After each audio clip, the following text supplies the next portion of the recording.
The Pacific is calm this morning. Not peaceful, just quiet in the way deep water often is, when nothing yet disturbs its surface. The horizon lies unbroken in every direction. A thin blue seems stitched between sea and sky.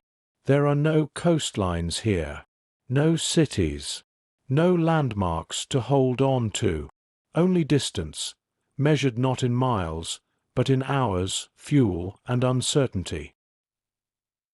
Before the next wave rises, take a moment to subscribe, only if calm history at sea feels like home, and let us know where you're listening from, or which moment stays with you the most.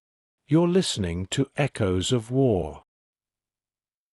Below the surface, the ocean moves as it always has. Slow currents slide past one another, indifferent to borders and flags. Light fades quickly with depth. Sound travels farther than sight. Everything important happens out of view.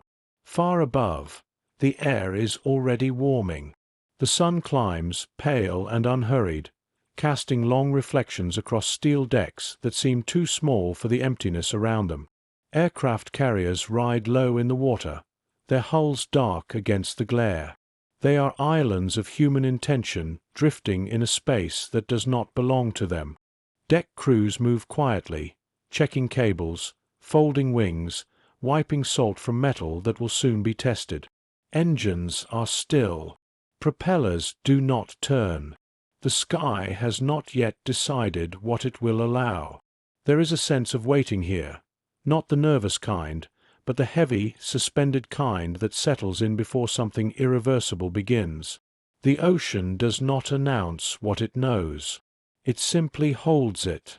Somewhere beyond the curve of the earth, other ships move through the same water. They cannot see each other. They cannot hear each other. Yet their paths are already converging. This is not a battlefield you can point to. It is a vast, moving space where timing matters more than strength, and absence can be as deadly as presence. The Pacific breathes in, and for a moment, everything remains still. In early June of 1942, the war in the Pacific has reached a fragile balance. Neither side fully understands how close it stands to losing control of the ocean entirely. Maps mark Midway as a small, an atoll barely rising above the sea, a refueling point, a listening post, a place that seems insignificant when measured against fleets and empires. But significance, in naval war, is rarely about size. It is about position, about timing, about what happens when ships never meet face to face, and decisions are made by men staring at empty horizons, trusting instruments, reports, and instinct. Here, battles unfold across hundreds of miles. Aircraft vanish into the sky and return hours later, or not at all. Messages arrive late, incomplete, or wrong. A single sighting can alter the fate of thousands. Steel decks grow hot under the sun. Pilots wait beside their machines, helmets resting on wings, listening for orders that have not yet come. Below them, sailors count minutes, check watches, and scan the water as if the sea itself might betray a secret. Everything depends on what is seen first, and what is missed. Before the first bomb falls, before the first ship is struck, the Battle of Midway exists mostly in silence, in calculations, in distance, in the long, patient watching of the ocean. The water stretches on, unchanged in appearance, carrying beneath its surface the weight of choices already made. Soon, the quiet will end.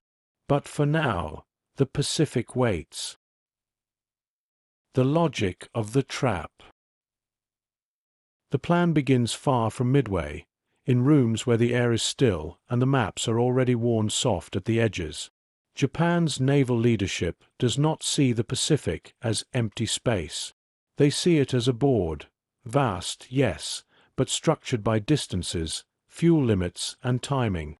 Every island is a square, every carrier, a piece that must be placed with care.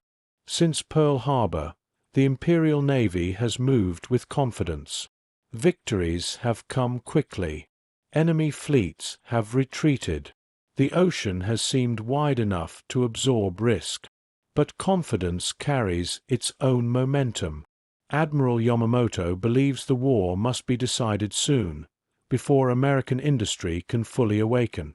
The solution, as he sees it, is not defense, but provocation, a strike that forces the U.S. Navy to respond, and respond badly. Midway becomes the answer, not because it is valuable in itself, but because it is visible. It lies close enough to Hawaii to demand attention, yet far enough from the American mainland to isolate any response. The logic is simple on paper. Draw the enemy out. Lure the carriers into range. Destroy them in a single, decisive engagement. The Japanese fleet is divided accordingly. One force will strike Midway itself. Another will wait beyond the horizon, positioned to deliver the killing blow when American carriers arrive. It is a plan built on coordination, on precise timing, on the assumption that the enemy will behave as expected, and on one more belief: that surprise still belongs to Japan. Across the ocean, American commanders read the same map differently. They do not see a trap waiting to be sprung. They see a pattern, a familiar tightening of space, a pressure moving eastward. Signals have been intercepted. Fragments of intent gathered from radio traffic, incomplete but suggestive. Nothing is certain, but enough is known to change how the board is read. Midway, for them, is not bait. It is a point of focus, a place where forces can be positioned quietly, without revealing how much is already understood. Carriers move under radio silence. Orders are brief. Adjustments are made without explanation. The ocean conceals these movements easily. Steel hulls vanish into blue distances without leaving tracks. What both sides share, without fully realizing it, is reliance on assumption. Each believes they understand the other's limits. Each trusts their own interpretation of incomplete information. The trap, it turns out, is not a single device. It is a shared uncertainty, stretching across thousands of miles of water, waiting for a moment to collapse. As the fleets move, the ocean remains unchanged in appearance. Waves break against hulls with the same rhythm they always have. Wind lifts spray and carries it away. Sunlight glints off antennae and gun barrels, indifferent to the calculations being made below. On Japanese carriers, air crews rehearse routines refined over months of combat. Aircraft are checked and rechecked. Bombs are stacked, then moved again as plans adjust. The decks feel crowded with potential energy. Below, in briefing rooms and ready spaces, officers trace routes with fingers, marking distances that cannot be shortened. Every decision here is a compromise between speed and safety, between exposure and readiness. The plan demands flexibility, but allows little room for error. On the American side, the mood is quieter. There is no sense of advantage yet, only preparation shaped by caution. Pilots are briefed with limited information. They are told where to fly, not what they might find. Below decks, sailors perform familiar tasks. Fuel is transferred. Ammunition is moved. Messages are logged and sealed away. Nothing outward suggests that this will be different from other days at sea.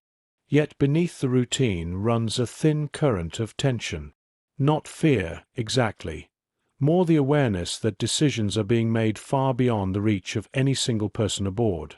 That when contact comes, it will arrive suddenly, without warning, and demand everything at once. Here, before the first sighting report, before the first engines roar into the sky, the battle is already underway. It exists in separation, in distance, in the quiet confidence of planners who believe the ocean will behave as expected. The Pacific offers no confirmation. It simply waits. Dawn over Midway. Dawn reaches Midway Atoll gently, as it often does. Light spreads low across the reef, touching sand, antenna masts, and concrete in equal measure. The ocean glows pale blue beyond the lagoon, calm enough to suggest nothing is wrong.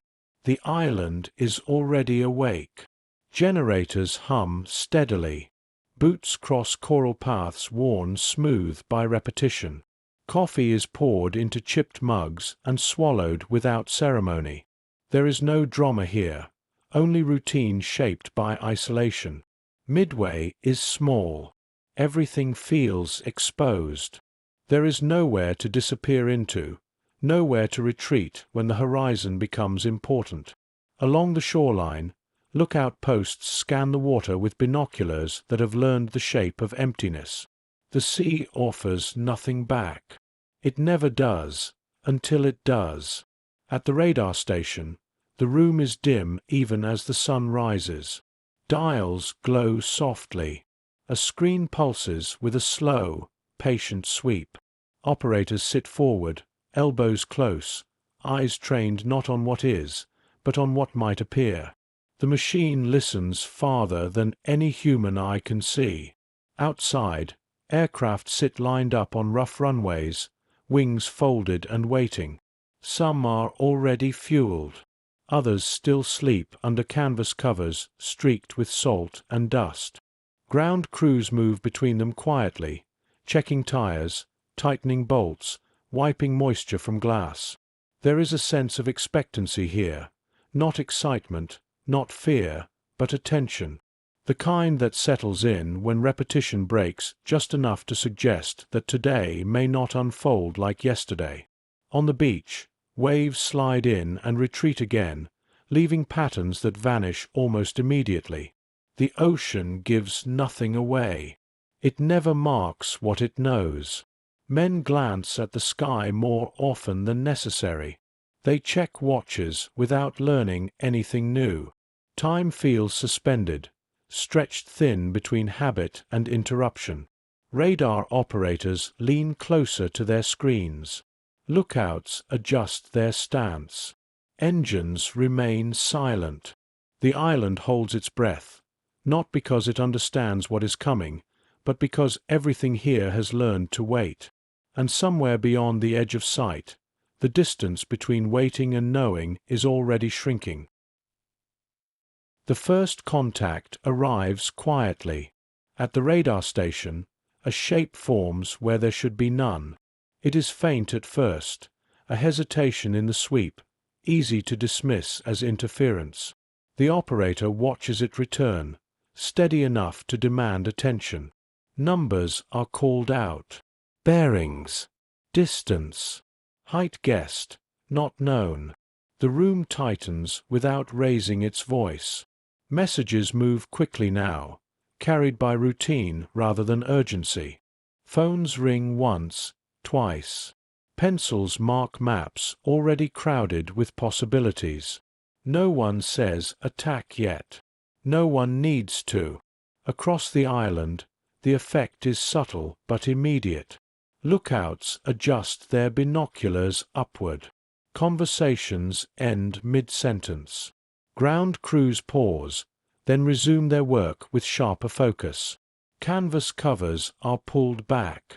Propellers are turned by hand, tested against resistance.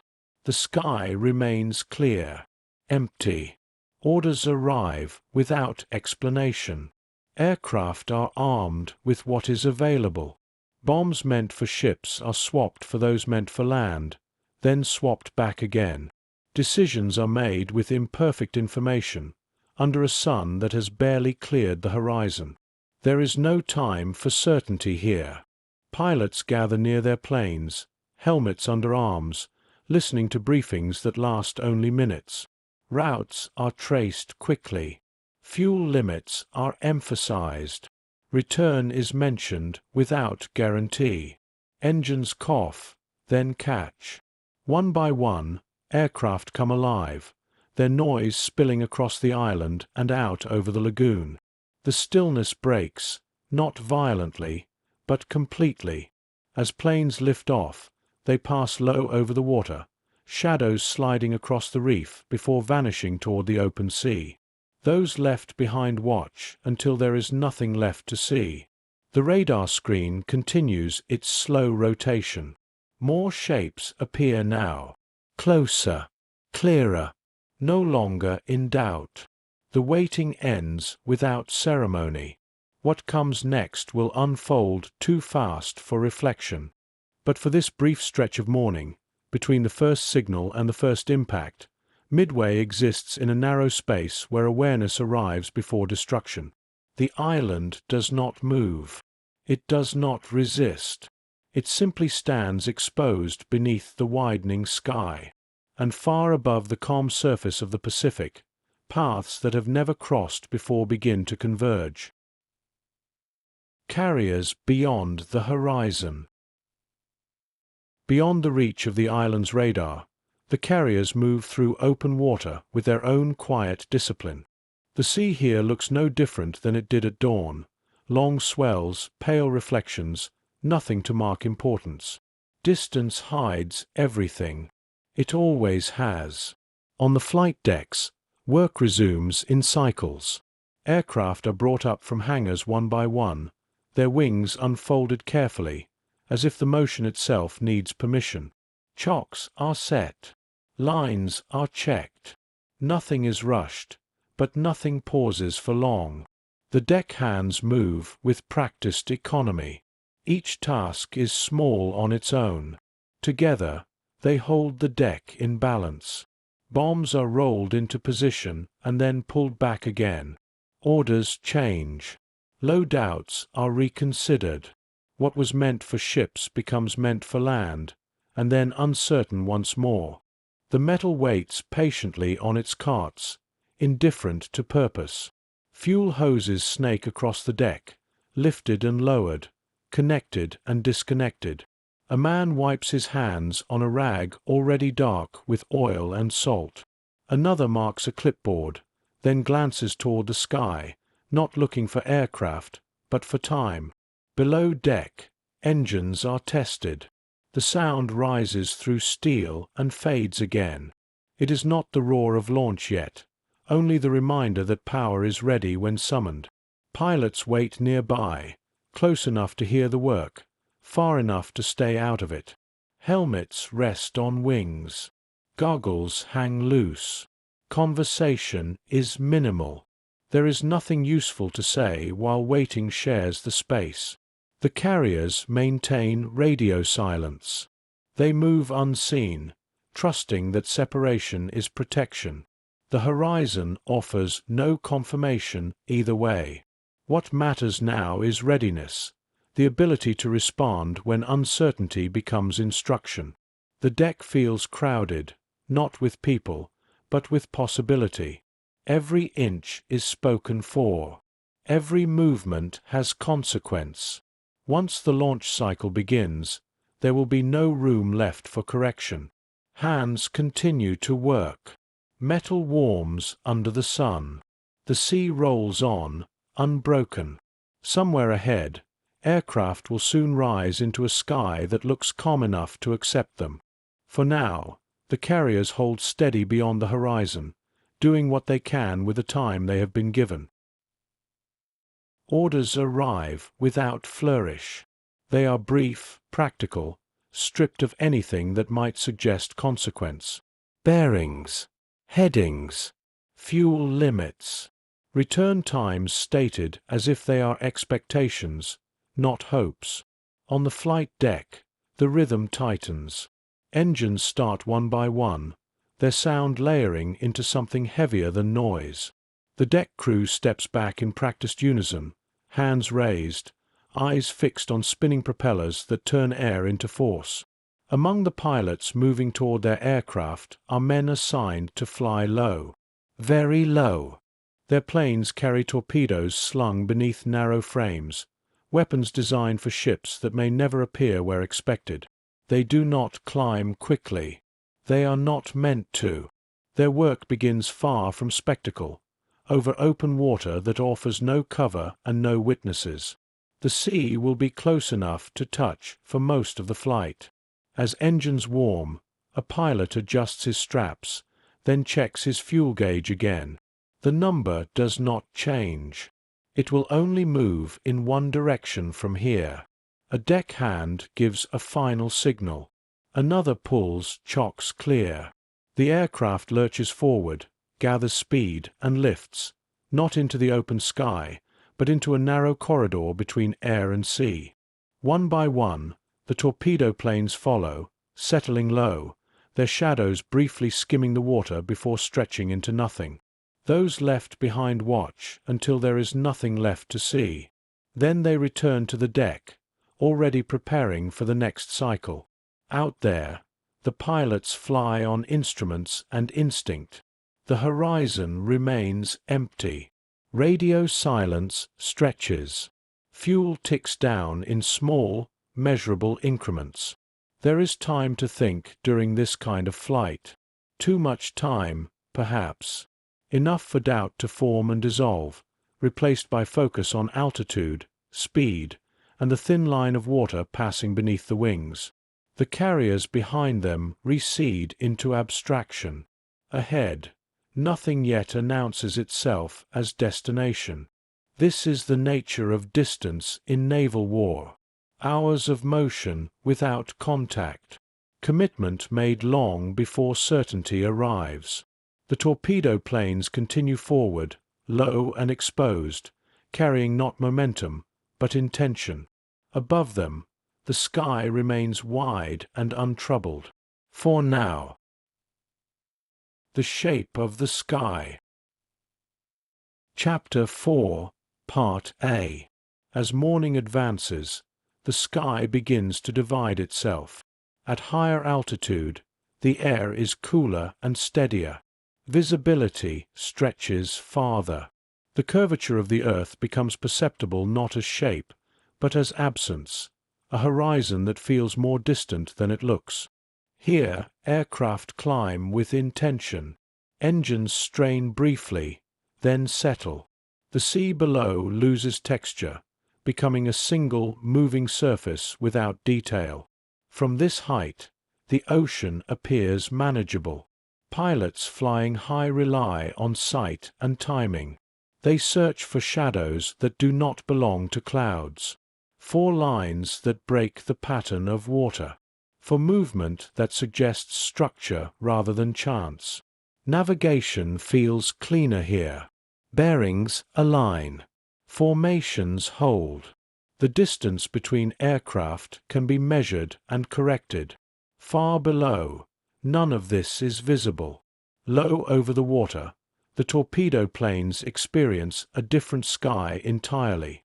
Wind shifts without warning. Spray lifts and stings. The horizon feels closer, heavier, as if pressing inward rather than opening outward. Altitude separates more than position. It separates experience. Those above will see first. Those below will be seen first. Between them lies an invisible ladder of air where minutes matter, where one group searches while the other advances unseen, or exposed, depending on who looks down at the right moment. Messages cannot bridge this gap cleanly. Reports arrive delayed by motion and distance. What is seen from one height does not always match what is felt at another. The sky, once uniform, becomes layered. Above, confidence grows with clarity. Below, focus narrows to speed, altitude, and survival. The ocean remains the same to both. Vast, patient, unmarked, yet it tells different stories depending on how close one flies to its surface. As aircraft move deeper into open space, these differences begin to matter. Soon, altitude will decide not just what is seen, but who arrives too early, who arrives too late, and who arrives at all. What the sky divides, timing makes permanent. High above, search planes stretch their range. They scan wide arcs, trusting altitude to compensate for distance. When something finally appears, a glint, a shadow, a suggestion of structure, it arrives without context. Is it smoke or cloud? Is it movement or reflection? Reports are formed quickly, but they travel slowly. Bearings are estimated. Distance is guessed. By the time words reach the carriers behind them, the sky has already shifted. Below, the torpedo planes continue on courses set hours earlier.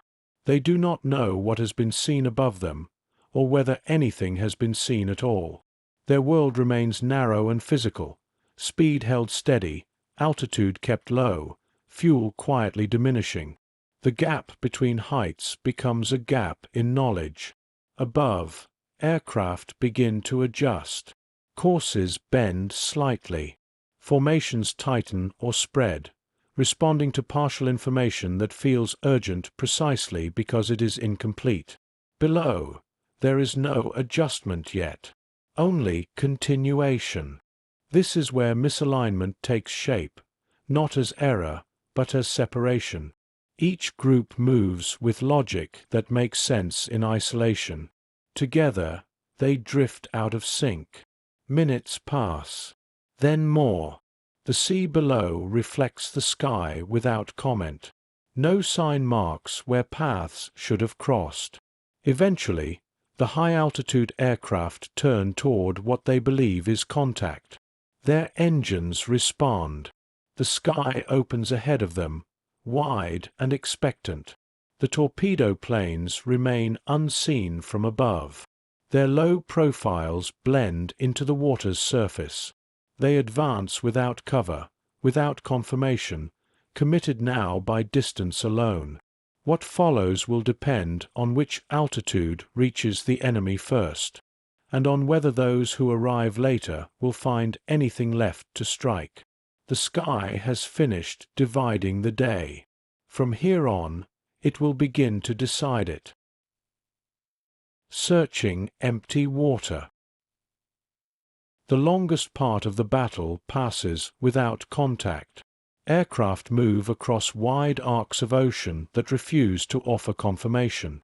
From above, the water looks uniform, broken only by clouds whose shadows resemble ships just long enough to demand a second look. Pilots adjust course slightly, then correct back again. Compass needles settle. Drift is recalculated. Nothing resolves. Fuel gauges begin to matter more than bearings. Each minute aloft reduces the margin for error, tightening choices that were once theoretical into something measurable. Below, the torpedo planes hold their altitude with care. Too low invites spray and engine trouble. Too high risks detection. The line between the two is narrow and constantly shifting.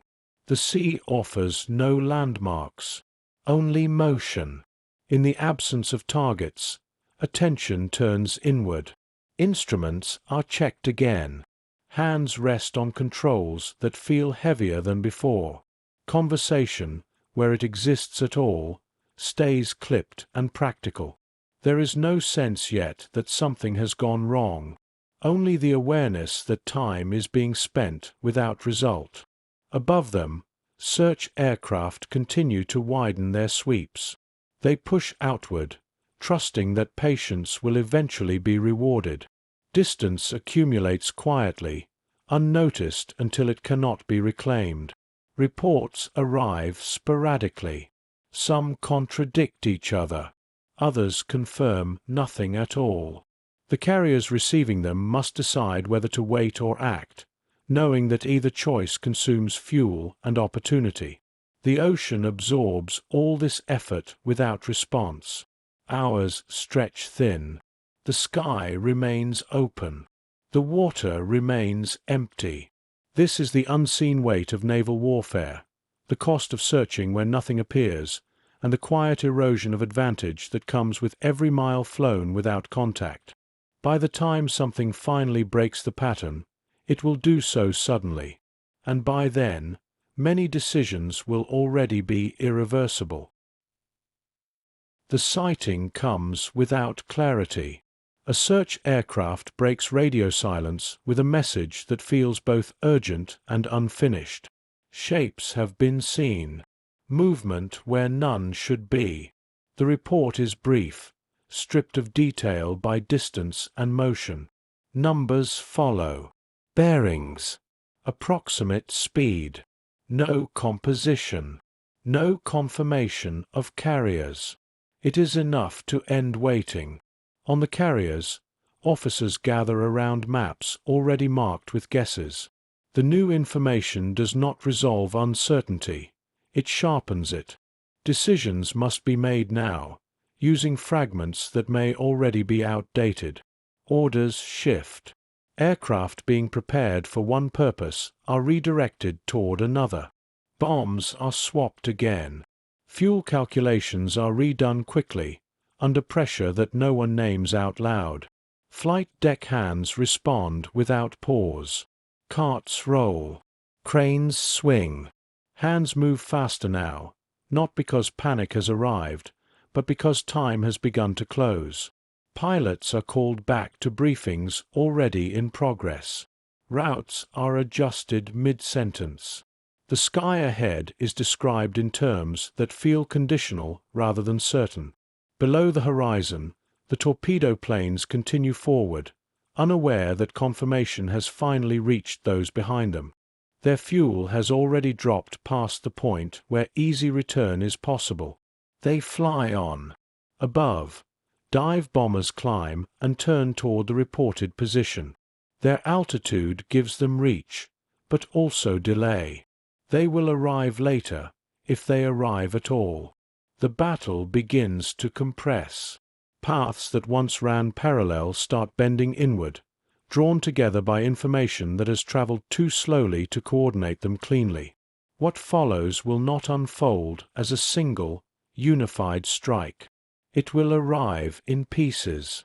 The ocean below remains unchanged, absorbing shadows as aircraft pass overhead, carrying with it the knowledge that the moment of contact is no longer a question of if, but when and who. As rearming continues, the deck grows denser. More aircraft are brought forward than expected. Some are positioned temporarily, waiting for space to clear. Others remain where they landed, their return folded into the next operation without pause. Fuel hoses cross one another. Ordnance waits beside aircraft not yet cleared to receive it. Each element assumes the others will move soon. The system still holds. Crews step carefully now, navigating tighter pathways. Signals are exchanged with gestures rather than voice, reducing confusion amid the noise of generators and moving equipment. The smell of fuel becomes constant. It is not alarming, simply present, woven into the air like heat or salt. No one reacts to it. It belongs to this stage of work. Below deck, elevators rise and fall steadily, bringing more aircraft upward. Each arrival adds to the surface load. Timing remains important, but still manageable. The deck feels busy, not dangerous. From the bridge, the situation reads as progress. Aircraft are being readied. The strike cycle advances. Nothing suggests interruption. The window remains open. Information begins to arrive unevenly. Reports are incomplete, relayed through channels that introduce delay rather than clarity. A sighting here, an uncertainty there. Nothing definitive enough to halt the cycle. Orders are adjusted slightly. Some aircraft are reconfigured. Ordnance is exchanged. Fueling pauses briefly, then resumes. The changes are absorbed without friction. The deck adapts. This adaptability reinforces confidence. The system responds as designed, accommodating variation without breaking rhythm. Aircraft wait longer than expected, engines still silent. Pilots remain nearby, standing or seated in shade where possible. Helmets are set aside. Gloves are loosened. The delay does not yet register as risk. Time feels available. The sea continues to slide past the hull. Formation remains intact. The sky above shows no immediate threat. This is still preparation. The deck reaches its most crowded state. Aircraft stand wing to wing. Bombs are staged close to multiple planes. Fuel hoses lie across the deck in looping arcs that must be stepped over carefully. Movement slows, not because of urgency, but because space has become limited. Each action requires coordination. Each repositioning must be deliberate. The deck crews adapt again. Paths are rerouted. Equipment is shifted inches at a time. Nothing is dropped. Nothing collides. Heat builds gradually, trapped by metal and machinery. The air feels heavier now, though still manageable. Smoke from earlier operations has cleared completely. Everything necessary for flight is present. Everything necessary for catastrophe is present as well, but unrecognized because it exists only in combination, not in isolation. The system has not failed. It has reached capacity. No warning sounds. There is no siren, no announcement that marks the end of preparation. The deck remains engaged in its work cycle, unaware that the window is closing. Aircraft are nearly ready. Fueling continues. Ordnance waits for final placement. Pilots glance upward occasionally, more out of habit than concern. The sky above appears unchanged. The carriers maintain speed. Course corrections are minor. Nothing in motion suggests urgency. This moment does not feel fragile. It feels productive. The deck exists in a state of readiness that assumes time will continue to behave as it has so far. Seconds remain. They are not counted. The first strikes. The aircraft reach Midway before the carriers are found. From a distance, the island appears unchanged, a pale shape in blue water, ringed by reef, too small to deserve the attention now bearing down on it. As the planes descend, details sharpen. Runways, antennae, fuel tanks, places where men have been standing since dawn. The first bombs fall without ceremony. Explosions walk across the airfield in measured steps, lifting coral dust and smoke that spreads low before rising. Hangars shudder. Antennae bend and snap. The sound arrives in waves, layered and overlapping, until the island seems wrapped in its own echo. Anti-aircraft fire responds immediately. It is uneven, improvised, but persistent. Bursts bloom in the sky, dark flowers that appear and vanish without pattern. On the ground, routines fracture into motion. Men run toward cover already damaged by previous blasts. Equipment is dragged clear of flames. Orders are shouted, then repeated, then ignored as survival narrows attention to what is closest. Aircraft on the ground are struck where they sit. Others survive long enough to be pushed into the air through smoke and debris, lifting from runways already marked by craters. The island absorbs the attack without resistance in depth. There is nowhere else for it to go. Above, the attacking aircraft pass over and turn away, already thinking ahead. Their mission is disruption, not occupation. They leave smoke rising behind them, a signal meant as much for distant carriers as for those below.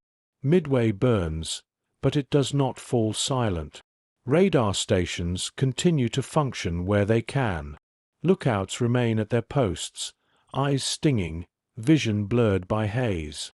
Messages are sent upward, outward, into the wide space that holds the real decision. The island has done its part. It has drawn attention. It has revealed intent. It has taken the first blow. As the last of the attackers pull away, the smoke drifts slowly across the lagoon. The sea reflects the fire without comment. Above it all, the sky clears again, already making room for what is still on its way. The strike on Midway ends quickly, but its effects do not. As the attacking aircraft turn back toward their carriers, reports begin to flow, fragmented, breathless, shaped by smoke and motion. Damage assessed in seconds. Fires noted. Runways believed cratered. Resistance described as stubborn, but manageable. None of it is complete. By the time these messages are received, they are already behind the aircraft that carry them. Distance stretches their meaning thin. What was true in one moment may no longer be true by the next. On the carriers, officers listen and adjust. The island has been struck, but not silenced. A second attack is considered, then reconsidered. The question is no longer whether Midway can be neutralized, but whether time allows for certainty. Flight deck hands feel the shift immediately. Aircraft that had been prepared for one task are redirected again. Bombs meant for ships are exchanged for those meant for land, then paused in mid-change as new information interrupts the process. Carts stop. Cranes hold. Hands wait for instructions that hesitate. This waiting is heavier than before. The deck grows crowded with indecision, planes armed but not launched, crews standing by, engines warm but silent. The rhythm that once felt controlled now presses inward, demanding resolution. Below deck, signal officers track incoming transmissions that do not align cleanly. Timings overlap. Bearings contradict. The picture refuses to settle. Somewhere out ahead, American carriers are still unfound. That absence begins to matter more than the damage inflicted on the island. The decision to strike Midway again would consume time. To delay risks being seen first. To act now risks acting blind. In this narrow space between certainty and commitment, the battle pauses, not in reality, but in intention. Above the carriers, the sky remains clear. The sea continues its slow motion beneath them. The island smokes behind, still alive. The enemy remains somewhere ahead, unseen. And with each passing minute, the cost of choosing wrong increases. Messages that arrive late. Information does not arrive all at once. It comes in pieces, fragments carried by radio waves stretched thin across distance. Each message holds part of a picture, but never the whole. In signal rooms, operators listen carefully, writing as they hear. Static interrupts sentences. Bearings blur. Timings overlap. What should be sequential arrives layered instead, forcing meaning to be assembled rather than received. A sighting is reported without certainty. Another confirms movement, but not direction. A third contradicts both. Maps fill with pencil marks that must be erased and redrawn. Lines bend. Arrows are softened. Nothing holds still long enough to be trusted. Those listening understand the danger of delay, but also the danger of speed. To act too slowly risks being found. To act too quickly risks acting on error. Messages meant to clarify instead create motion. Orders are revised mid-transmission. Instructions are shortened to avoid distortion. A single word, missed or misheard, can tilt decisions already balanced on narrow margins. Below deck, the atmosphere tightens. There is no shouting, no visible alarm, only concentration sharpened by the sense that the window for clean choices is closing. On the flight deck, the effects ripple outward. Crews pause with equipment in hand, waiting for confirmation that does not arrive. Aircraft sit armed and ready, their presence filling space meant for movement. Pilots listen to updates that change before they can settle. Routes shift slightly, then again.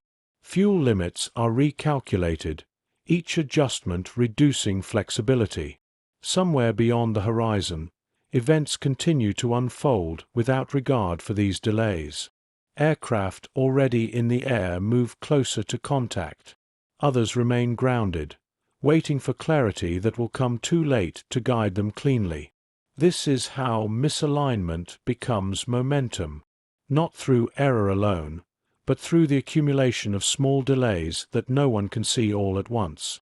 By the time certainty begins to form, it will arrive attached to urgency, and urgency will no longer allow for careful correction.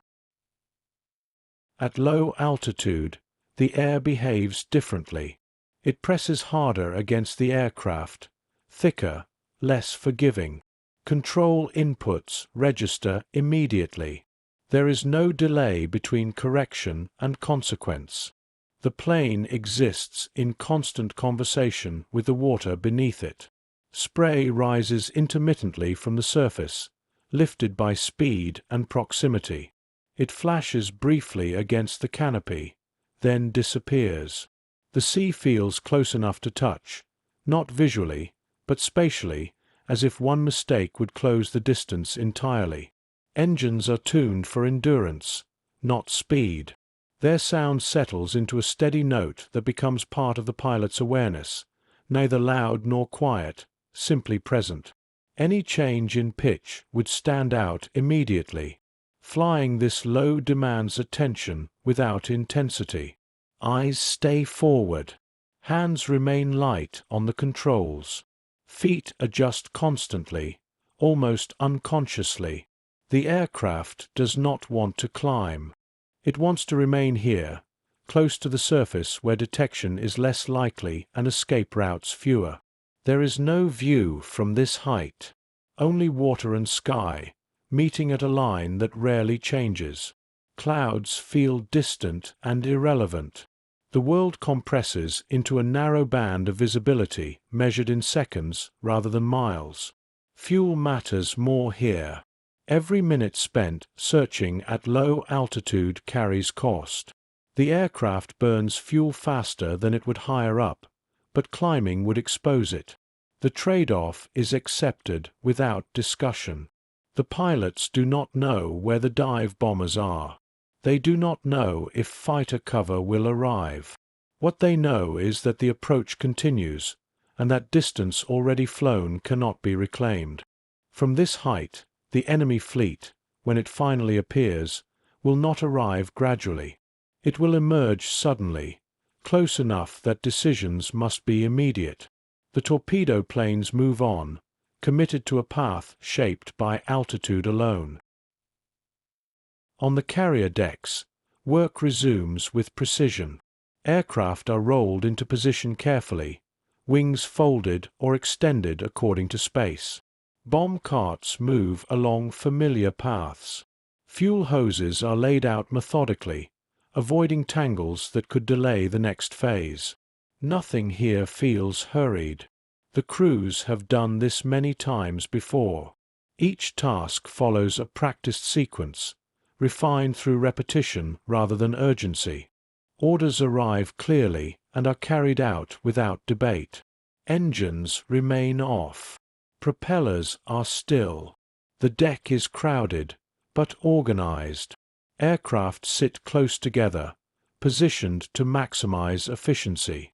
Space is managed carefully, not wasted. Fuel and ordnance share the deck without conflict. Not yet. Each belongs here, briefly, as part of a process that assumes it will complete. From above, the carriers move steadily, maintaining course and formation. The sea offers no resistance. Wind conditions remain favorable. This is a moment designed for transition. Between the low world and the high world lies an altitude that does not matter. Here, nothing decisive occurs. Aircraft pass through it briefly, climbing or descending, but no one stays. It offers neither concealment nor clarity. It is too high to hide, too low to see. This space is defined by absence. No aircraft search here. No decisions are made at this height. It exists only as transition, a zone where the sky feels wide but unhelpful. Cloud layers drift slowly through this middle band, thin enough to see through, thick enough to obscure. Light scatters unpredictably, softening outlines without revealing detail. From here, the ocean is distant but still dominant. The surface loses texture. Waves flatten into pattern. Ships, if present, dissolve into indistinct shapes easily mistaken for shadow. This altitude tempts misinterpretation. A glint might be reflection. A line might be wake. A shadow might be cloud. Nothing confirms itself. The middle altitude holds time without progress. Aircraft that pass through it do so quickly, aware that lingering here would only consume fuel without improving understanding. It is the least dramatic space in the battle, and yet it contributes to everything that follows. Because this is where misalignment lives. Information cannot travel cleanly through this band. Signals weaken. Sightings blur. Timing slips. What is happening below remains invisible.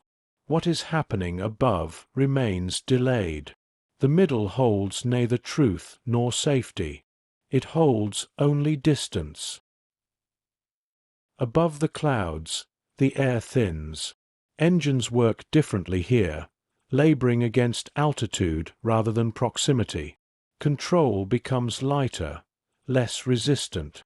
Movements require anticipation rather than reaction. From this height, the ocean appears calm. Its surface smooths into a single plane of color.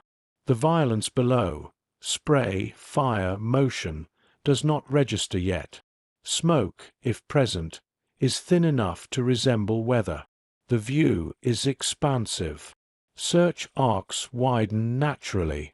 Pilots scan with patience rather than urgency, trusting height to provide advantage. The sky feels generous here, open enough to allow reconsideration. Fuel burns more slowly at altitude. Time stretches. Decisions feel less immediate. This creates distance, not just spatial, but emotional. The battle below has not announced itself yet. The torpedo planes have already committed, but their presence is unknown here. The absence of contact feels like delay rather than danger. Cloud layers move beneath the aircraft, carrying with them fragments of shadow and light that can be mistaken for activity. Pilots learn to distrust first impressions. When the enemy fleet is finally sighted, it appears suddenly, not because it has arrived, but because alignment has finally occurred. From this height, the carriers look orderly. Decks are visible. Aircraft are clustered. Movement is apparent, but its urgency is not. Only when the dive begins does clarity collapse into speed. Altitude, once a buffer, becomes a weapon. The descent erases distance in seconds. Air thickens rapidly. Control tightens. The world accelerates. What was delayed above becomes immediate below. By the time the dive bombers arrive, the low-altitude world has already been spent. The misalignment resolves, but only after cost has been paid unevenly. The battle at Midway is not fought on a single plane. It unfolds in layers that rarely touch, each governed by its own physics, its own tempo, its own risks. Low altitude demands endurance and exposure. High altitude rewards patience and timing. Between them lies a space where nothing resolves cleanly. This vertical separation does not announce itself as error. It emerges naturally, shaped by aircraft design, fuel constraints, and the logic of search. No one chooses it deliberately. No one controls it completely. And yet, it determines everything. When the layers finally align, the moment feels sudden, even inevitable. But it is built from minutes spent apart, from worlds that moved forward without awareness of one another. Altitude becomes destiny. The messages do not stop. They simply lose their usefulness. What arrives now confirms what should have been known earlier, that enemy carriers are closer than expected, that movements have converged faster than plans allowed. The information is clearer, but the moment for clean response has passed. In command spaces, officers study maps that no longer represent the present. Lines drawn minutes ago are already obsolete. Bearings that once suggested caution now demand action. There is no time left to wait. Orders are issued with finality. Aircraft already armed are committed as they stand. There will be no perfect configuration, no second chance to align altitude, timing, and approach. At this height, the ocean stops being scenery and becomes reference. The surface is no longer distant or abstract. It moves in detail, small crests, shifting reflections, the faint lines of wind crossing water at shallow angles. Every correction made at the controls has an immediate effect. There is no delay, no forgiveness. Flying low means flying continuously. Hands do not rest. Feet remain alert on the rudder. The aircraft asks for constant attention, not because it is failing, but because it exists so close to the margin that stillness is not an option. Spray lifts occasionally from the waves, fine enough to blur the air ahead for a moment before vanishing. The smell of salt seeps into the cockpit, mixing with fuel and oil. It is not unpleasant, but it is persistent. There is no room here for imagination. The horizon remains empty, and yet the sense of approach deepens. Distance shrinks without offering confirmation. Every mile flown feels deliberate, irreversible, as though the aircraft is slowly exchanging safety for purpose. The engines hold their tone. The water holds its shape. Nothing announces what is coming. On the flight deck, the pause ends. Hands move quickly now, not with panic, but with urgency stripped of optimism. Launch crews signal. Engines rise to full power. The deck empties in stages, each aircraft lifting away into a sky that has begun to narrow. Pilots receive their last updates as they taxi. Some hear of sightings they will never reach. Others are given bearings that will change before they arrive. Fuel margins shrink to calculations made in seconds. Below deck, signal officers continue to listen, though they know the shape of events has moved beyond them. Messages still arrive, but now they trail the action rather than guide it. This is the moment when coordination gives way to commitment. Each group moves forward on its own logic, aware that convergence may happen only briefly, or not at all. Success and failure will depend less on planning than on timing that cannot be controlled. Above the carriers, aircraft climb and scatter, filling the sky with paths that cross without meeting. The sea below remains wide and empty, waiting to receive whatever falls from above. By the time the next messages arrive, they will no longer ask what should be done. They will describe what has already happened. Fuel, time, and distance. For the torpedo squadrons, the battle narrows to numbers. Fuel gauges sink steadily, indifferent to intention. Each mark passed removes an option that cannot be recovered. Turning back becomes a calculation, not a choice. Fuel is no longer a background concern. The needle's movement is subtle, but it is noticed. Each downward shift carries weight not because it surprises, but because it confirms what was already understood. The aircraft was never meant to loiter. It was designed to arrive, release, and leave. Now, arrival has occurred only in distance. Pilots calculate without numbers.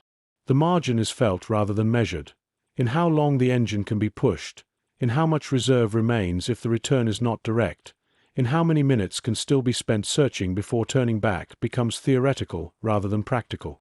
No one speaks. Radio silence holds not because of discipline alone, but because there is nothing useful to add. Each aircraft carries its own diminishing margin. Sharing it would not improve the situation. The ocean below offers no landmarks. It does not mark progress. It only reflects the passage of time through repetition. The needle drops again. Turning back would still be possible, but only just, and only if what lies ahead does not appear soon enough to justify what has already been spent. The sea remains close beneath the wings, textured now by wind and wake. Flying low demands constant correction. A moment of inattention risks contact with water that will not forgive it. Radio silence holds. What has been seen elsewhere is unknown here. There is only course, speed, and the slow erosion of margin. Engines maintain a steady note, tuned for endurance rather than power. The aircraft carry their weight heavily, torpedoes slung low, fuel tanks nearing limits that were never generous to begin with. Time stretches in this space. Minutes pass without change. The horizon offers nothing but repetition. Pilots check instruments again, then again. The readings do not improve. They were never meant to. Somewhere ahead, contact must exist. The alternative, that the enemy is elsewhere, becomes harder to accept with every mile flown. Commitment deepens with distance. The sky above remains clear, but empty of reassurance. No friendly aircraft appear. No signals break the silence. Below, the ocean gives scale to the risk. A forced landing here would mean waiting, alone, visible, exposed, if rescue comes at all. Still, the squadrons continue. This is not momentum. It is persistence. They fly on because turning back would make the long flight meaningless, because endurance itself becomes a form of purpose once uncertainty has consumed everything else. Fuel drops past the point where return can be assumed. Distance hardens into fact. Ahead, the horizon finally begins to change, not with certainty, but with suggestion. A shape that might be smoke. A line that does not belong to water. The torpedo planes press forward, low and exposed, carrying with them the full cost of time already spent. The first sighting does not arrive as revelation. This is the longest part of the flight, not in distance, but in perception. Time stretches unevenly here. Minutes lose distinction. The sound of the engine becomes constant enough to disappear, replaced by a kind of internal rhythm shaped by vibration and airflow. The body adjusts to the posture. Shoulders settle. Jaw tightens. Eyes remain forward, scanning a horizon that refuses to change. There is nothing to respond to. No fire. No signal. No confirmation. And yet, commitment deepens. Each mile flown narrows the range of acceptable outcomes. What began as a search is now something closer to obligation. The aircraft continues not because it must, but because stopping would retroactively undo the purpose of everything that came before. Altitude is maintained carefully. Too high, and the aircraft becomes visible. too low, and the margin for error collapses completely. The sea passes beneath in steady motion, indifferent to trajectory or intention. It does not reveal what it carries on its surface until distance is already gone. Somewhere ahead, the enemy must exist. The alternative is harder to accept with every passing minute. It appears gradually, a smudge on the horizon, a dark line interrupting the water's uniform motion. At first, it could be anything: smoke, weather, reflection. Then it holds its shape. The first suggestion of change does not arrive cleanly. It appears as irregularity, a line that does not quite match the water, a shift in tone near the horizon that resists immediate classification. At first, it could be shadow, or cloud reflection, or nothing at all. Attention sharpens. Eyes narrow. Heads tilt slightly, as though angle alone might resolve uncertainty. The formation tightens without instruction.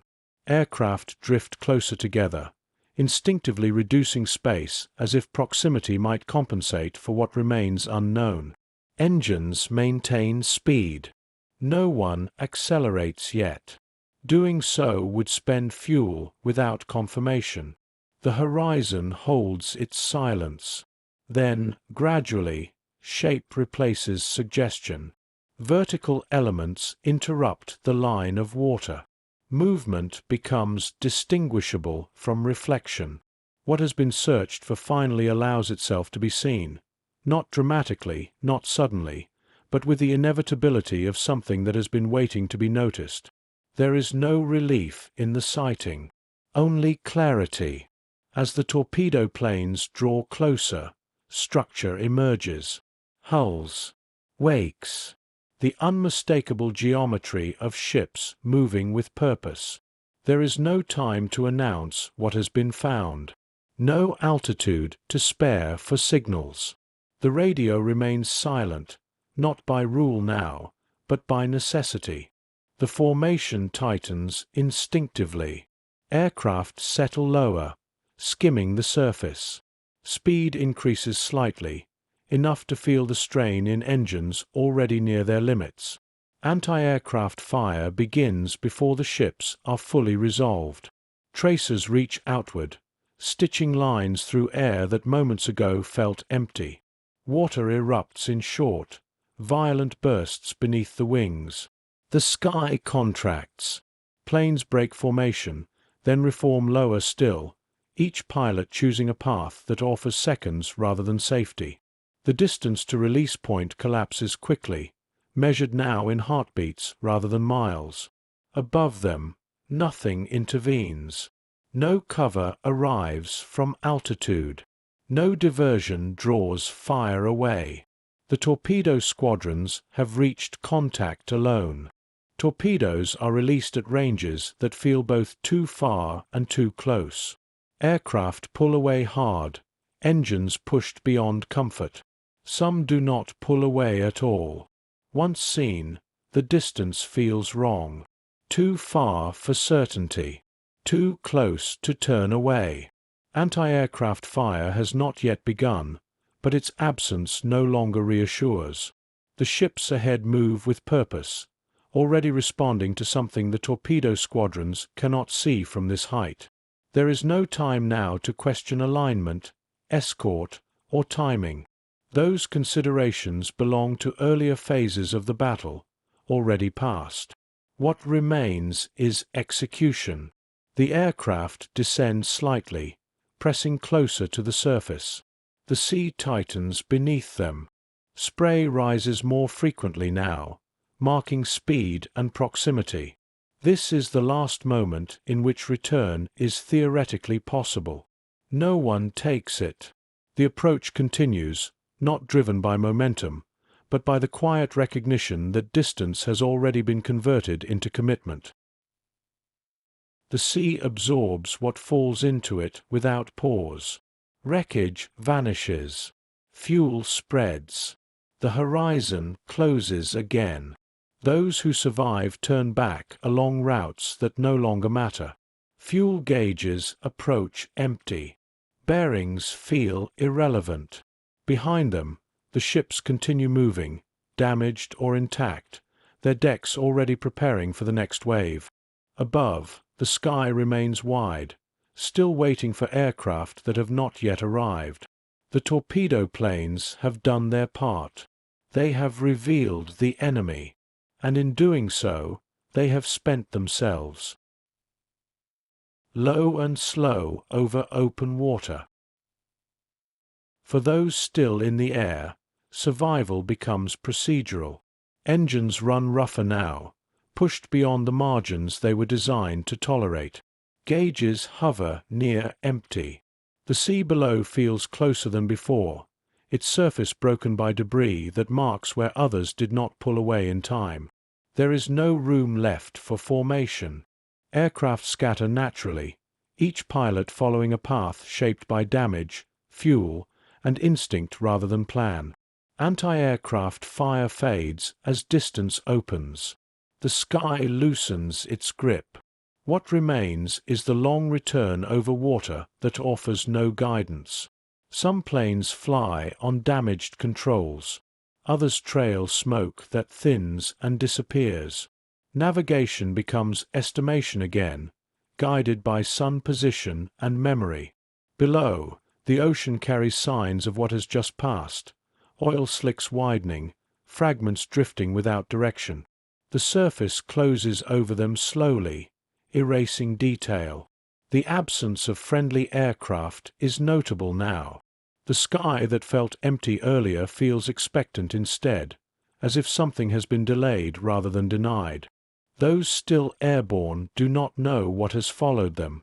They focus on holding altitude, on keeping engines alive long enough to reach something solid. Land is no longer a certainty, only a hope that gains urgency with each passing minute. Fuel drops into its final measures. Turning back is no longer a decision. It is a necessity that has arrived late.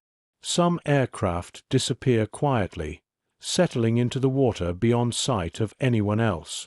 Others continue on, reduced to little more than motion and endurance. Above them, unseen and still distant, a different kind of aircraft begins to descend. The change arrives from above. At altitude, dive bombers finally reach the area where smoke marks the sea. From their height, the scene resolves quickly. Ships in motion, decks crowded, formations disrupted by the attack that arrived earlier and alone. Timing, delayed until now, collapses into alignment. Pilots roll their aircraft over and begin the descent. Engines howl as gravity takes hold. The sky narrows into a steep corridor where speed replaces uncertainty. Below, ships react too late. Guns swing upward. Fire thickens. The air fills with fragments that trail past diving aircraft without time to track them properly. What had been ordered chaos moments earlier becomes confusion. The distance closes in seconds. Bombs release cleanly, pulled away by force and momentum. Aircraft pull out hard, wings shuddering under strain that leaves no room for correction. On the decks below, the impact is immediate. Explosions tear through aircraft being refueled and rearmed. Flames spread faster than orders can counter them. Metal twists.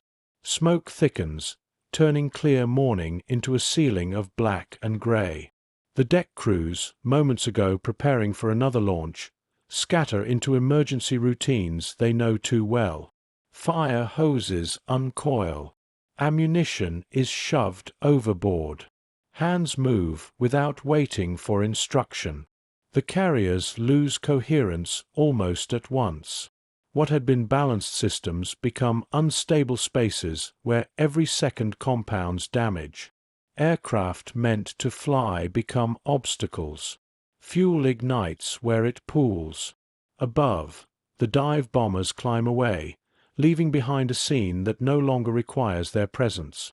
Below, the torpedo squadrons are already gone, reduced to absence, to fuel slicks and drifting wreckage that mark where exposure met delay. The sky, divided earlier by altitude, has finally converged. Not cleanly, not evenly, but decisively. The ocean receives what falls next without preference. Fire reflects on water. Smoke drifts outward, thinning as it spreads. What remains afloat will not remain unchanged, and what has been lost will not return. 6 minutes.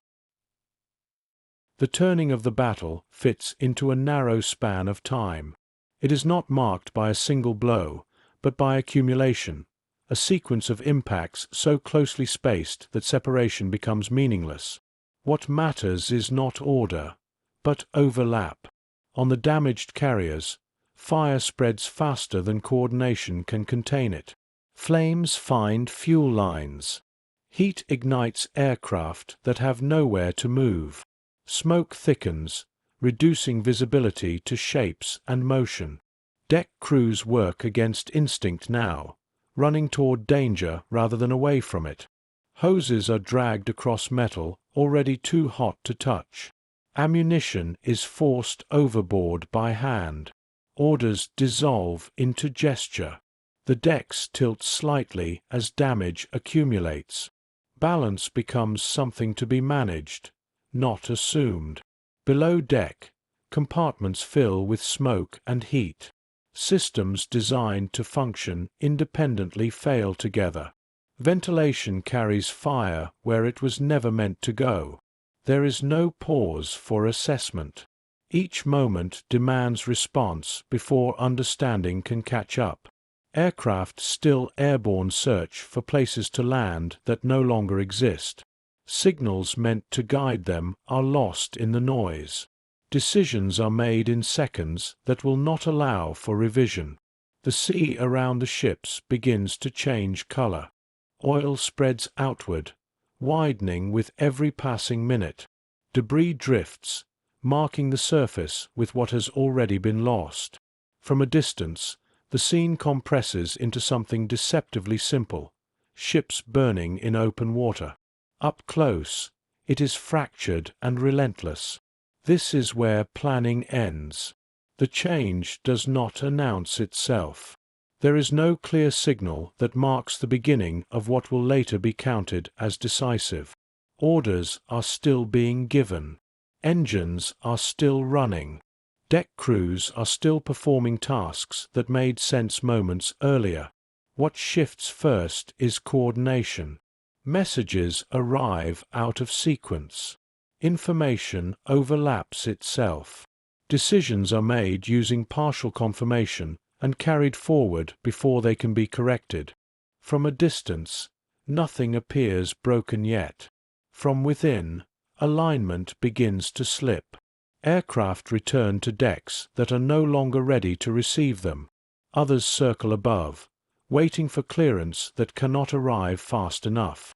The deck, once a system, starts to behave like a surface reacting to stress rather than command. This is where time begins to compress, not because it moves faster, but because it stops offering pauses.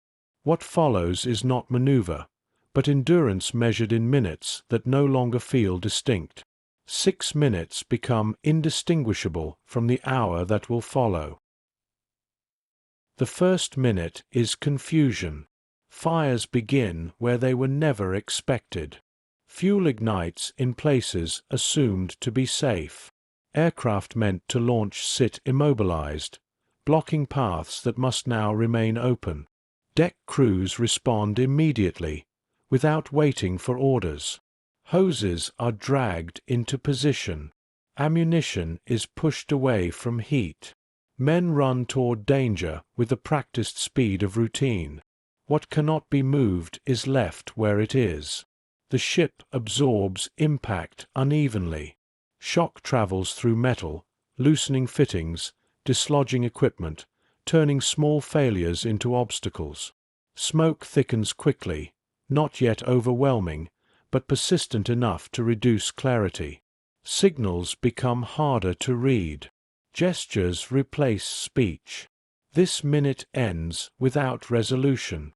Nothing is under control yet, but nothing has been abandoned either. The second minute brings realization. Fire spreads beyond its point of origin, carried by fuel lines and ventilation. What had been isolated now connects itself. The deck becomes a network of risk rather than a grid of tasks. Men begin to understand that some aircraft will not move. This recognition arrives quietly, through repeated failure rather than announcement. An engine that will not start, a wheel that will not turn, a path that remains blocked no matter how many times it is cleared. Smoke thickens enough to change movement. Breathing becomes deliberate. Visibility narrows to immediate space. Below deck, heat builds faster than it can be vented. Compartments fill unevenly, forcing reroutes that lengthen response time. The ship still functions, but it no longer behaves predictably. By the third minute, systems begin to fail together. Fire control competes with damage control. Electrical systems fluctuate. Communications break intermittently, then return altered, incomplete. Orders shrink in scope.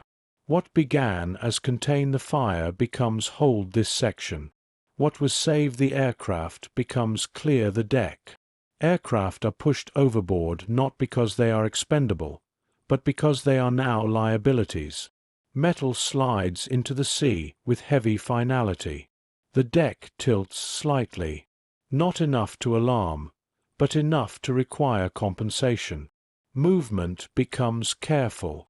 Balance is tested before it is trusted. This is the minute when recovery ceases to be the goal. The objective shifts, quietly, toward survival. The fourth minute is acceptance. Not formal, not spoken, but felt. Some spaces are no longer entered. Some fires are allowed to burn because reaching them would cost more than it would save. Men begin to work around the damage rather than against it. The ship's shape changes subtly. Heat warps metal. Smoke pools in areas that were once clear. The air itself becomes something that must be managed. Aircraft still airborne circle above decks that no longer resemble landing surfaces. Signals are improvised. Some pilots commit to land anyway. Others turn away, understanding what the deck cannot offer. This minute does not end in collapse. It ends in narrowing. The fifth minute removes alternatives. Flooding increases where fire suppression has succeeded. Water collects unevenly, affecting stability. Corrections lag behind cause. Below deck, men retreat upward, abandoning compartments that can no longer be ventilated or reached. On deck, heat radiates constantly. Touch becomes dangerous. Tools are dropped, picked up with gloved hands, dropped again. The ship still floats, but it no longer belongs to those aboard it. This minute is not loud. It is heavy. The sixth minute settles everything, not through destruction, but through inevitability. What remains functional continues. What does not is left behind without ceremony. Movement slows, not from exhaustion, but from recognition.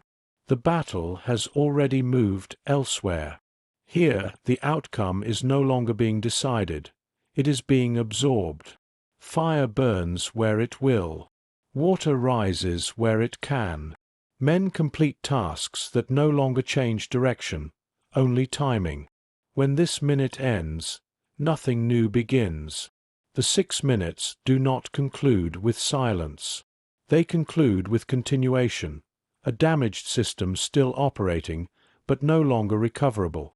From this point forward, the ship's future will be measured in hours. The battle's future has already moved on. The battle has turned. What remains is the work of survival, and the slow recognition that nothing here will return to how it was. The fires do not subside. They reorganize. On the carriers, control gives way to containment. Sections are abandoned to save others. Flooding is used where flame cannot be reached. The ship becomes a series of compartments rather than a single, coherent space. Orders narrow in scope. Save what can still move. Clear what can still be cleared. Accept what cannot. The flight deckhands who once prepared launches now work to dismantle what remains. Aircraft are pushed over the side, not because they are useless, but because they have become dangerous. Metal disappears into the sea with a sound too small to match its cost. Pilots who manage to return circle above smoke they barely recognize as home.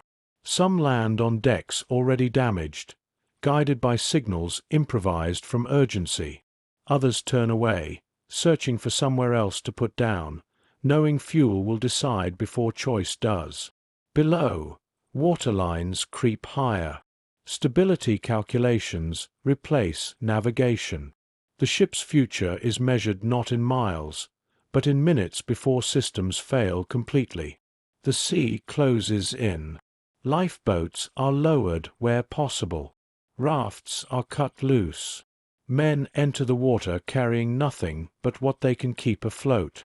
Oil coats the surface, thick and reflective, clinging to skin and fabric alike. From the air, the picture simplifies again. Smoke columns rise. Ships slow. Some stop altogether. There is no moment that announces defeat. Only the realization that continuation is no longer possible. The battle does not end with silence. It ends with sound fading unevenly, engines failing, fires consuming what remains, radios falling quiet one by one. What floats drifts. What sinks disappears. The 6 minutes have done their work. From here on, the outcome will unfold slowly, measured in hours rather than seconds, as the ocean resumes its steady motion around what remains. Ships that cannot be saved. Some damage cannot be stabilized. On the worst-hit carriers, efforts shift from recovery to assessment. Engineers report flooding that cannot be contained. Fire control teams exhaust options that no longer apply. The ship's structure itself begins to fail. Orders change accordingly. What had been hold the line becomes prepare to leave. This transition happens quietly. There is no announcement, no signal that marks the moment when a ship is no longer considered viable. The understanding spreads through routine, through tasks reassigned, through equipment abandoned, through glances that linger longer than necessary. Men begin to gather what they can carry. Not valuables, but items that make water survivable. Flotation gear, knives, rations pulled from emergency lockers. Helmets are removed. Boots loosened. On deck, smoke thins in places where fuel has burned out.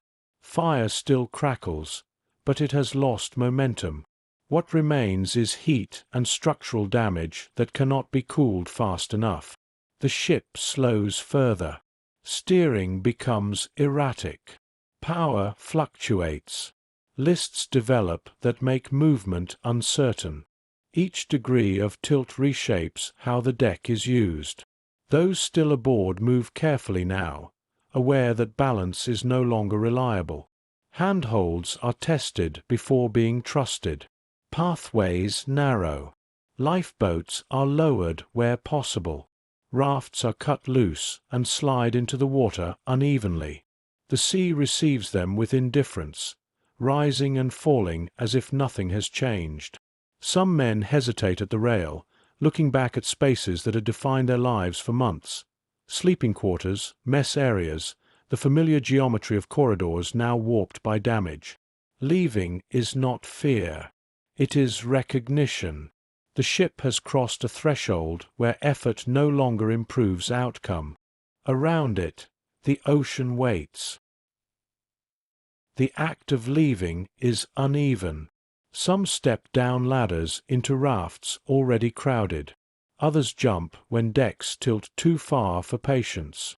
The distance to the water feels greater than it should, stretched by hesitation. The sea is warm, but heavy. Oil spreads across its surface, coating skin and fabric, turning movement into effort. Men keep their faces clear with slow, deliberate strokes. Around them, the ship continues its slow collapse.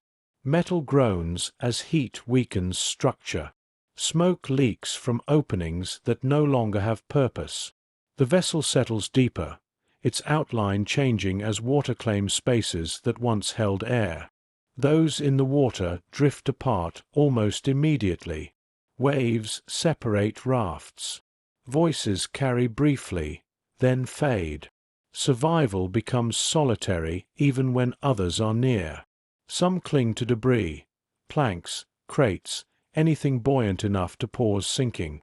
Others rely on vests and exhaustion-balanced motion, floating when they can, swimming when they must. From this level, the ship no longer looks like a machine. It becomes a mass of shadow and sound, rising and falling unevenly, shedding fragments as it goes. There is no ceremony when it finally gives way. The hull slips lower. The angle sharpens. Water pours in through openings that no longer resist it. Then the ship disappears, pulled under with a force that feels sudden only because it had taken so long. The sea closes over the space it occupied. What remains is scattered. Rafts drift. Wreckage spreads. Oil thins and widens, reflecting smoke that continues to rise from elsewhere. Above, the sky is quiet again.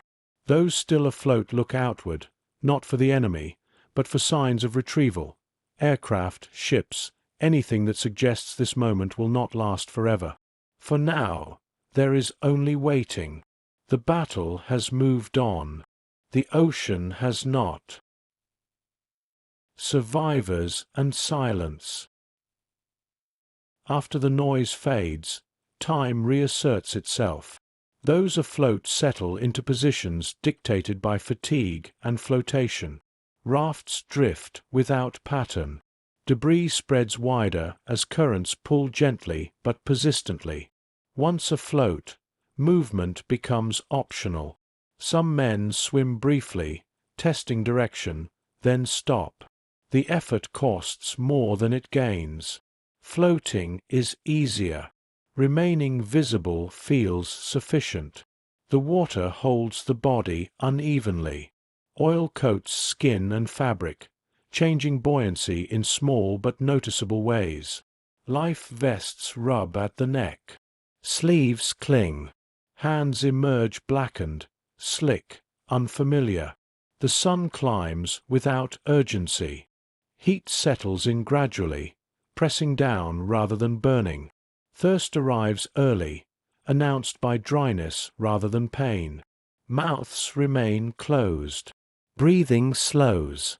Sound behaves differently here. Voices carry oddly across the surface, clear for a moment, then gone. Small splashes seem loud. Larger movements disappear into the rhythm of waves. No one knows who else remains. Looking around requires effort. Turning the head shifts balance. Eyes return to the sky, where nothing approaches yet. Waiting becomes physical. Hope thins without vanishing. It becomes quieter, more conditional. Men stop scanning continuously.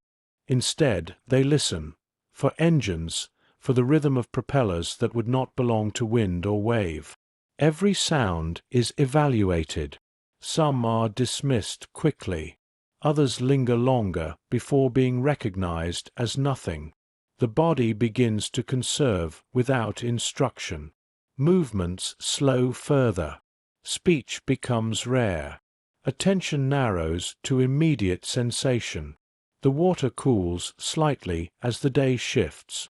Gooseflesh rises beneath oil-coated fabric. The warmth that once pressed down now recedes, replaced by something closer to neutrality. Still, the surface remains gentle. There is no storm here, no violence, just continuation. Waiting becomes the work. The sea resumes its ordinary motion. Small waves rise and fall, lifting survivors together and then easing them apart again. Nothing in the water suggests urgency. Hours pass without structure. Men ration movement instinctively. Arms are kept still when possible. Heads rest against inflated collars. The effort shifts from action to conservation. Oil clings to skin and clothing, making heat oppressive. Eyes sting. Throats dry quickly under the sun. Conversation fades into occasional words offered more for reassurance than information. There is little to observe. Smoke thins as fires exhaust themselves.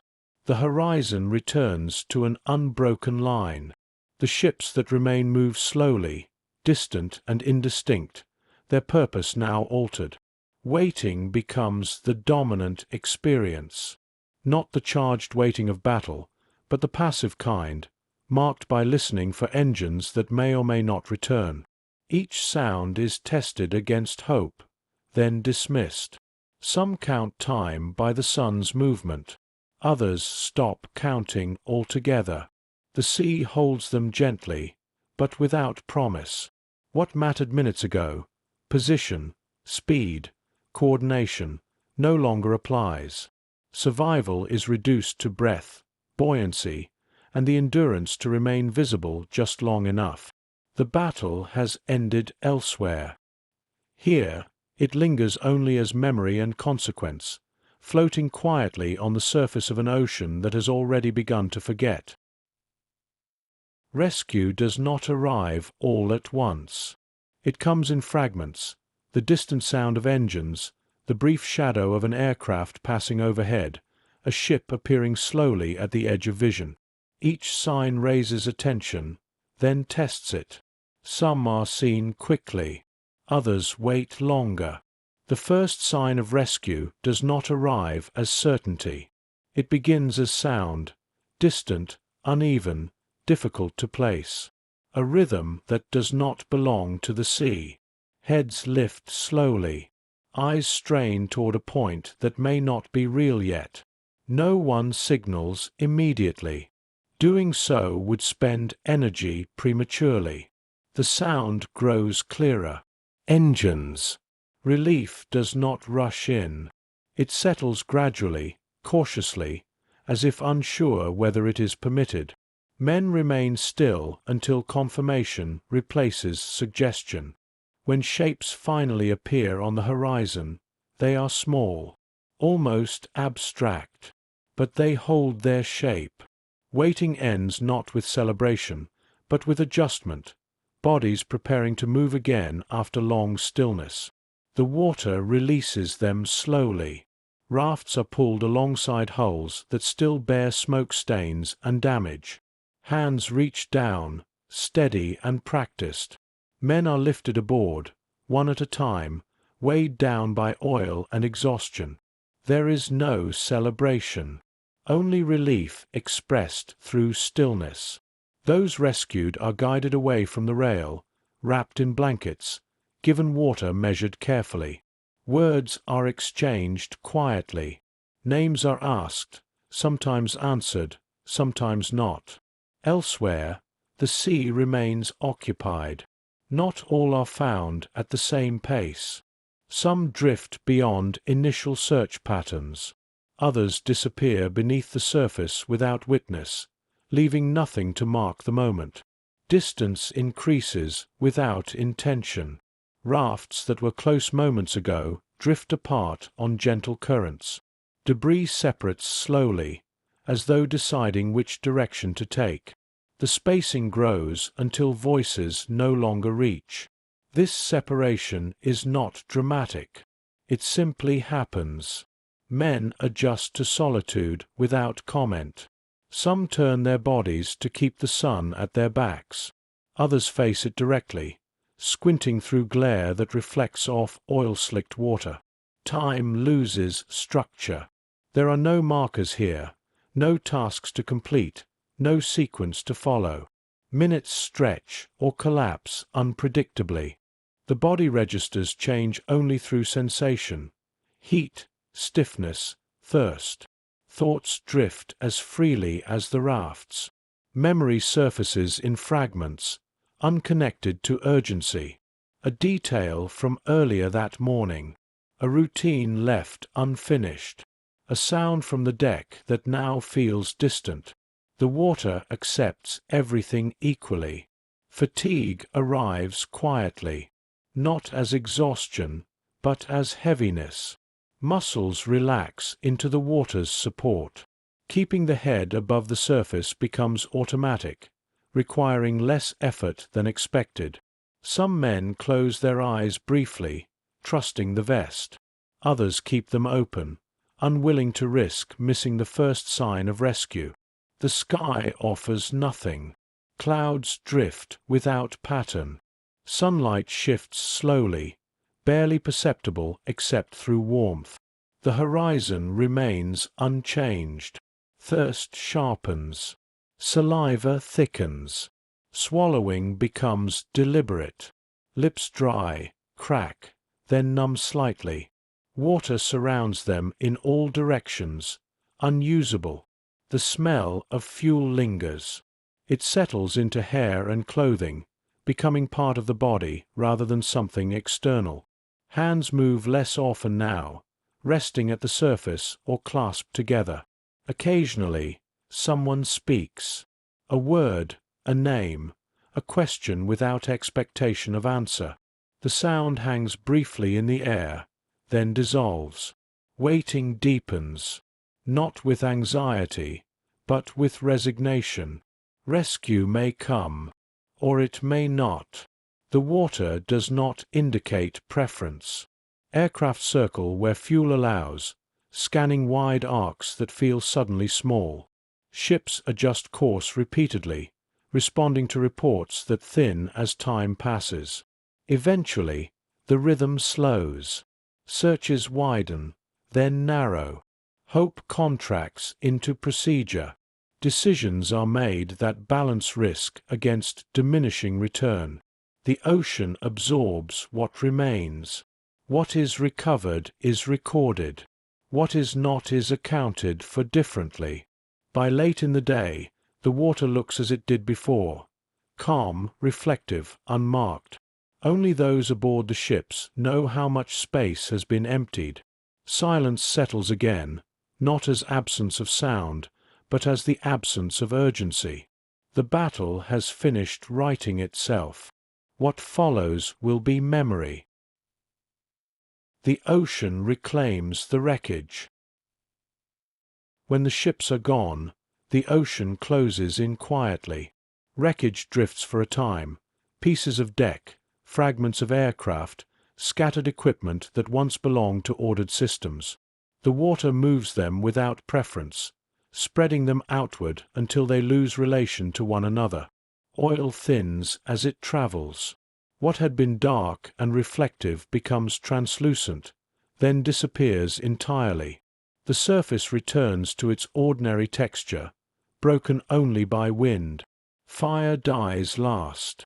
Smoke lingers low over the water, then lifts and disperses. The sky reclaims its clarity in stages, cloud by cloud, until nothing remains to suggest violence ever passed through it. Below the surface, heavier things settle. Metal sinks slowly, turning as it descends. Light fades quickly. Shapes soften, then vanish. What was once engineered for speed and power becomes inert, claimed by pressure and depth. The ocean does not preserve intent. It holds weight, not meaning. By nightfall, the battle is already becoming something else, no longer an event, but a location. Coordinates written down. Positions logged. Distances measured from places that no longer exist. Those who remain afloat move on. Carriers alter course. Aircraft land or divert. The machinery of war resumes motion elsewhere, already shaped by what has happened here. The water keeps nothing visible. Only those who pass through this place carry what remains, the memory of fire on steel, of waiting in open water, of the moment when systems failed and survival narrowed to breath. The ocean resumes its long work.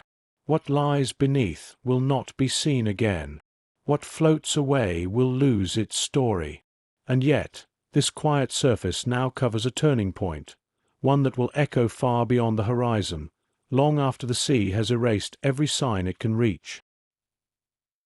What remains is not immediately understood. In the hours after the battle, reports are gathered and compared. Losses are counted. Survivors are accounted for.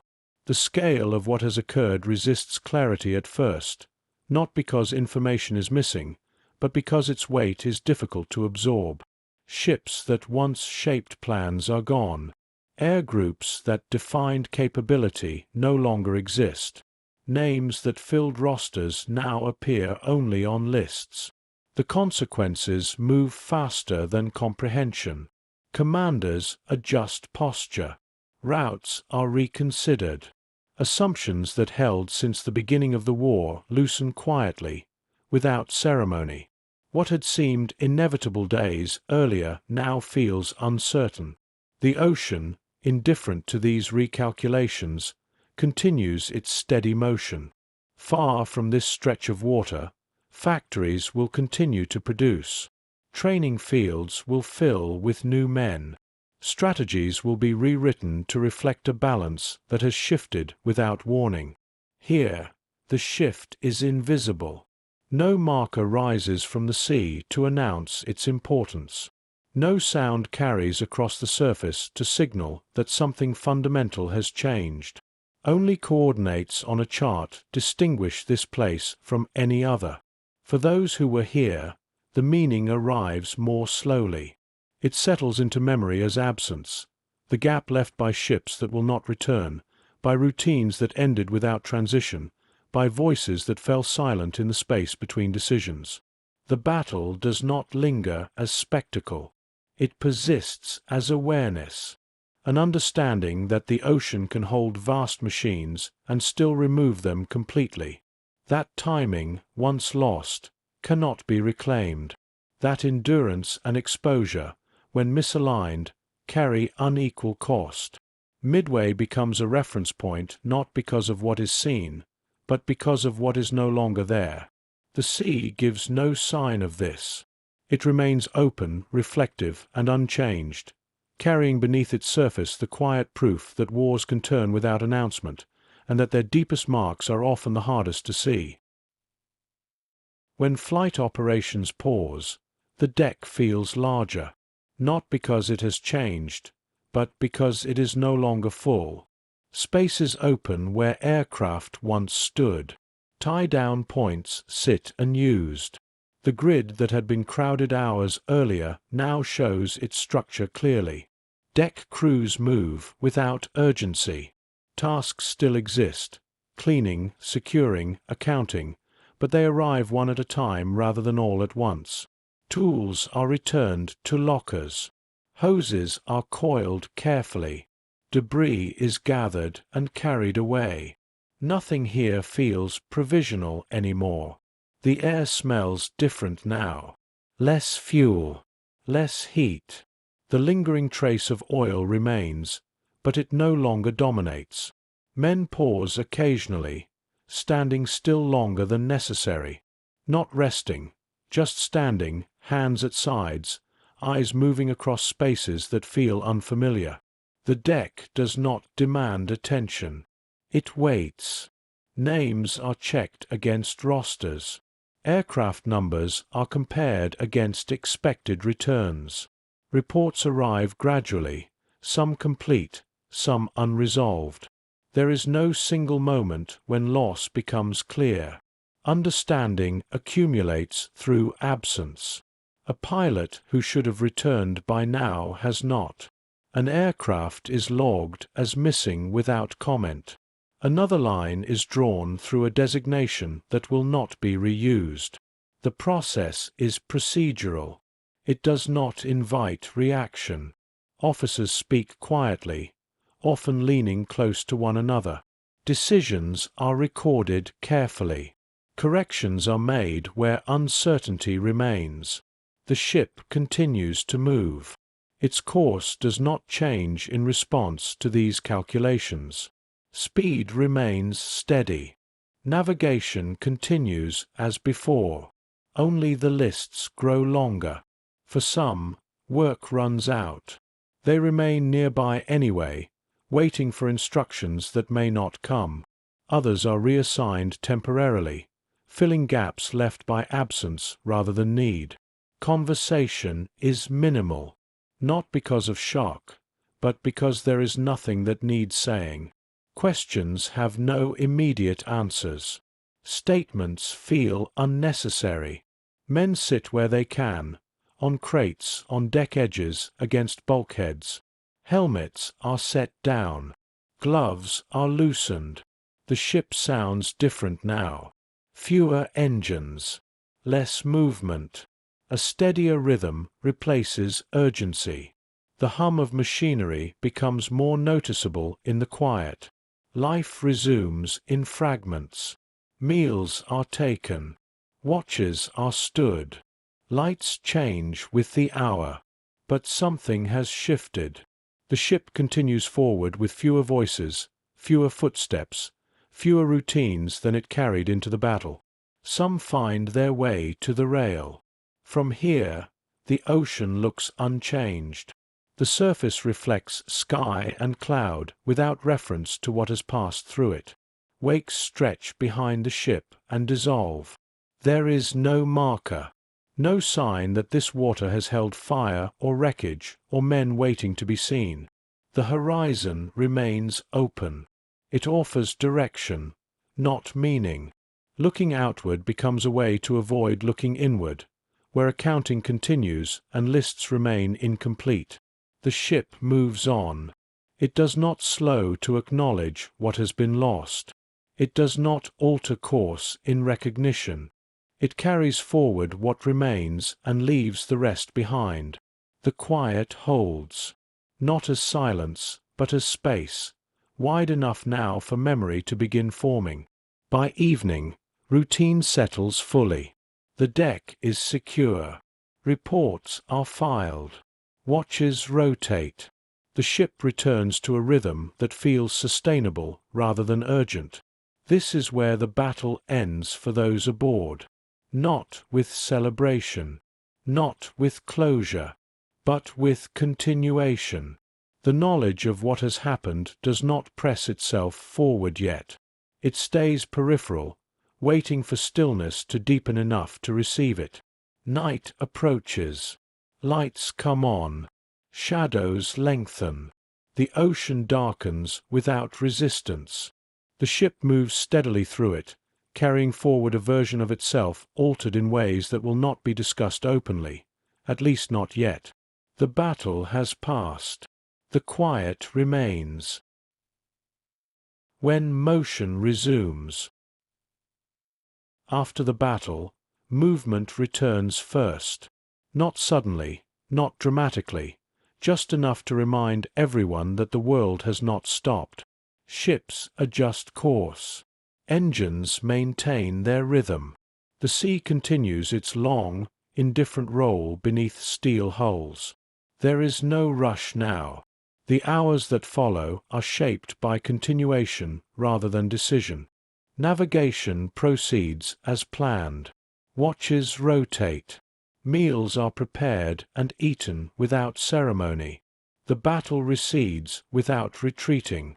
Smoke thins and disperses. The horizon clears.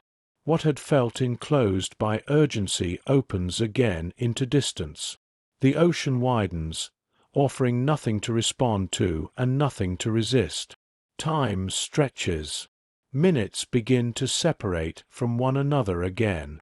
The compression that held them together loosens. Breath deepens. Movements slow. The machinery of war resumes its background presence. Steady, functional, no longer demanding constant attention. It hums rather than shouts. On deck, the air cools. Metal releases the heat it absorbed earlier.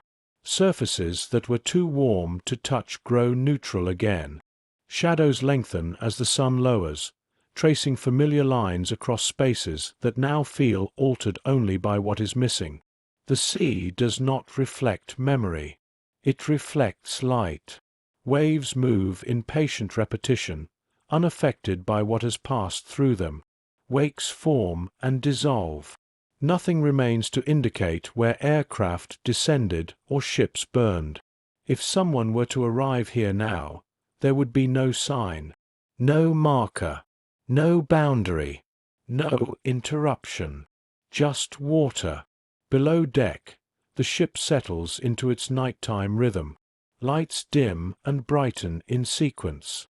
Corridors empty, then refill with the next watch. Doors close softly. Voices drop. Conversation does not disappear, but it changes shape. Words are fewer. Statements are practical. Explanations are unnecessary. There is no impulse to revisit the moment. Not yet. Memory requires stillness to form, and stillness has not arrived fully. The body remains occupied with routine, with motion, with a simple act of continuing. Even fatigue behaves differently now. It no longer carries urgency. It spreads slowly, evenly, pressing downward rather than pulling attention inward. Sleep comes more easily than expected, not because the day was light, but because the mind has not yet assembled what it will eventually need to carry. Outside, night approaches.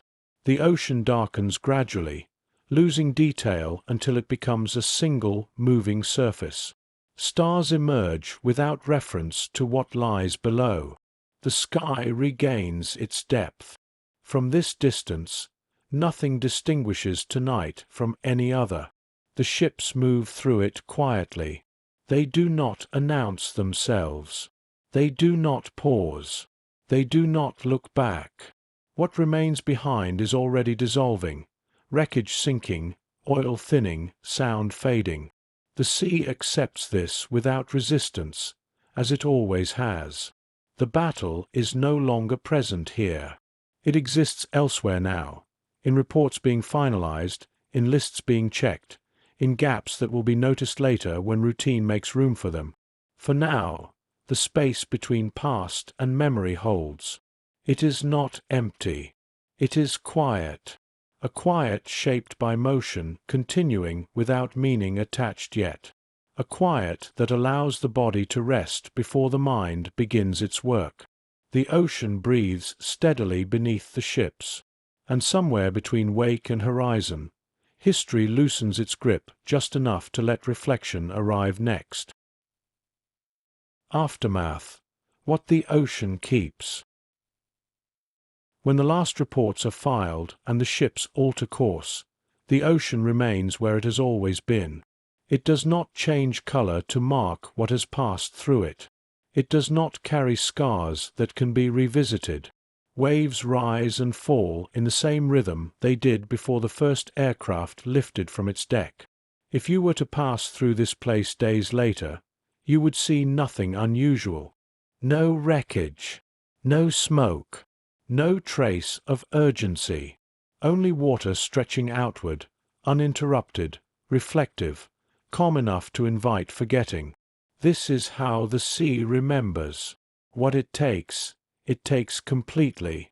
For those who lived through Midway, memory does not arrive all at once. It settles slowly, returning in fragments rather than narratives. The smell of oil that clung to skin. The sound of engines overhead that meant rescue, or meant nothing at all. The feel of heat radiating through steel that could no longer be cooled. Some memories attach themselves to routine, to hands that once moved with purpose and now rest idle, to decks that were once crowded and now feel too open. others remain unspoken, because there is no shape that fits them comfortably. The war moves on quickly after Midway. New battles form elsewhere. New names enter reports. New plans are drafted that quietly assume what was learned here, without ever naming it. But for those who were present, time does not compress so easily. They remember how much depended on minutes that could not be stretched. How altitude separated men who never saw one another. How persistence carried some forward long enough to be seen, and carried others too far to return. Midway does not stand as a monument. It offers no single image to hold on to. It exists instead as a realization that power can vanish in silence, that momentum can break without warning, that survival is often uneven and undeserved. The ocean does not judge this. It holds survivors and wreckage with equal indifference. It absorbs fire and reflection alike. What remains on its surface is temporary. What sinks is final.